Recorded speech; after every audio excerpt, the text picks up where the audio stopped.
In this quick tutorial, I'll guide you through how to turn off Grammarly AI features.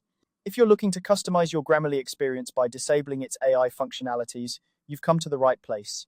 Whether it's for privacy reasons, personal preference, or just to streamline your writing tool, I'll show you exactly how to do it in a few simple steps. First, you'll want to open up your preferred web browser. It could be Chrome, Firefox, Safari, or any other that you're comfortable using. Once your browser is open, type in account.grammarly.com in the address bar and hit enter. This will take you to the Grammarly account login page. If you're not already logged in, you'll need to enter your credentials to access your account. Make sure you have your login details handy. Once you're logged in, take a look at the left-hand side of the screen. You should see a sidebar menu with various options. From this list, locate the option labeled Settings and click on it. This will direct you to the Settings page where you can manage various aspects of your Grammarly account. Now that you're in the Settings area, you'll want to focus on finding the Feature Customization tab. It might take a moment to spot, but it's usually right there among your options.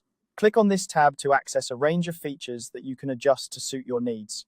Within the Feature Customization section, you'll notice a specific area labeled Generative AI Features, or sometimes referred to as AI Assistant.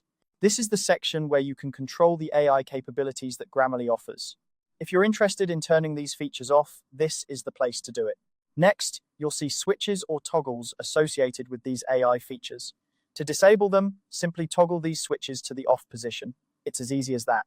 By doing so, you're effectively turning off the AI functionalities, ensuring that Grammarly operates without these enhancements. And there you have it. You've successfully turned off Grammarly's AI features. This change will take effect immediately, so you can continue using Grammarly with the settings that best match your preferences.